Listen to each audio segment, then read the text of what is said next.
ব্রহ্মবস্তু সেই গুরু যখন পতন হয়ে যায়, মানে দেহ থেকে যখন পাত হয়ে যায়, তখন রথখানা শূন্য থাকে আর থাকে না। রথ ধোলাই মিলে গড়াগড়ি খায়। আমি এত সহজ কর্ম জিজ্ঞেস করি নাই, আর করার কথাও নাই। এইগুলো জিজ্ঞাসা তোমার কেন করেছিলাম।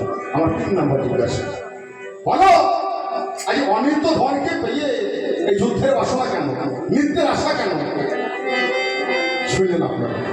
আমার 4 নম্বর জিজ্ঞাসা, অর্জুনে বহু নাম আছে, এই নামের বাইরেও আর একটি নাম আছে। সেই নামটা কি জানেন? তাকে বলা হয় মাঘ শাশ্বত।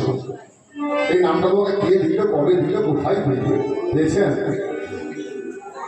তোমার হৃদয় ভালো বলে মনে হয় না সন্ধ্যে। এইটুকু আসা, এইটুকু আসা সবার কাছে চলে। আমার কথাগুলো তুলে ধরলাম কেন? আপনাদেরকে মৌখানো ভাবে বুঝিয়ে বলার জন্য।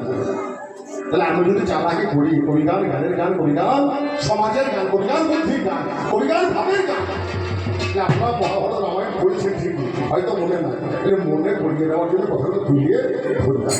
পাল্লাদার ফাঁকে দিয়ে আসলকে মাতিয়ে হাসিয়ে কাঁদিয়ে নাচিয়ে গাইয়ে আসলকে মাকে দিয়েছি। কেমন জানেন? আমি যেখানে বাস করি, আমার বাড়ির পাশে একটা মেয়ে আছে। ওই সকালবেলায় উঠে কোনো কাজ নাই, সকালবেলা উঠে এ বাড়ি সে বাড়ি, এ বাড়ি সে বাড়ি, মানে লোকটাকে গল্প করে। আমি একজন গান করে বাড়ি ফিরছি, আমার গিন্নিকে বলে আমার শরীরটা ঠান্ডা লেগেছে, জ্বরে ফুলে যাচ্ছে, আজকে মুড়ি ভাত কিছু খাবো না, রুটি করো। আমার গিন্নি আটা নিয়েছে, ভালো করে মাখিয়ে আটাটাকে পরিপাটি করে রুটি তৈরি করছে। আর করেছে কি, সেই মেয়েটা ছেলেটাকে বলে করে নিয়ে ঘুরতে ঘুরতে আমার ভালো। আমার গিন্নি হাত দিদি কী করছো বলে, পরিবারকে করিয়াম ভাত খাবে না, রুটি খাবে না, রুটি করছে। এরও কিন্তু খাবার মন হয়েছে, বুঝতে পেরেছেন? বলে বসো, বলে বসার সময় না, আমাদেরও পুরুষ মাঠে গেছে, জল খাবার করতে হবে, মুড়ির তরকারি করতে হবে, অনেক কিছু করতে হবে, কাজ হয়ে গেছে, আমার দাঁড়িয়ে থাকলে হবে না। ও তাই নেই বলে, ওই বসবো না করতে করতে 8 ঘন্টা। ওই থাকতে থাকতে ওই ছেলের পাছায় এক চিমটে মেরে দিয়েছে, আর ছেলে কাঁদতে শুরু করেছে। আমার কিন্তু দেখো ছেলে কাঁদছে কেন? বলে এর স্বভাব খারাপ, ওই যা দেখবে তাই নেবো বলে কাঁদছে। তুমি রুটি তৈরি করছো, আর কি রুটি করা দেখেছে তাই নেওয়ার জন্য কাঁদছে।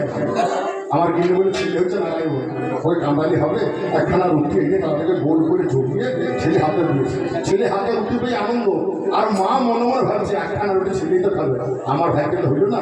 ওই ছেলের পাশে আর এক চিন্তি আছে।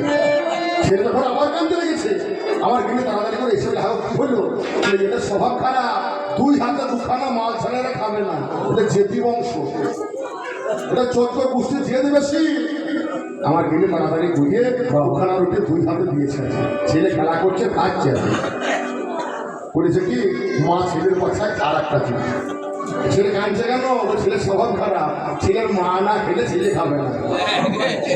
তাড়াতাড়ি করে এসে দিনবেলা কাজ করে বসো, আলু ভাজা নাও, গুড় নাও, রুটি নাও, আমার 2 মা বেটায় ছেলে বের হয়ে যেতে হবে। ছেলে ফাঁকি দিয়ে যেমন কাজ সারা, বুঝতে পেরেছেন?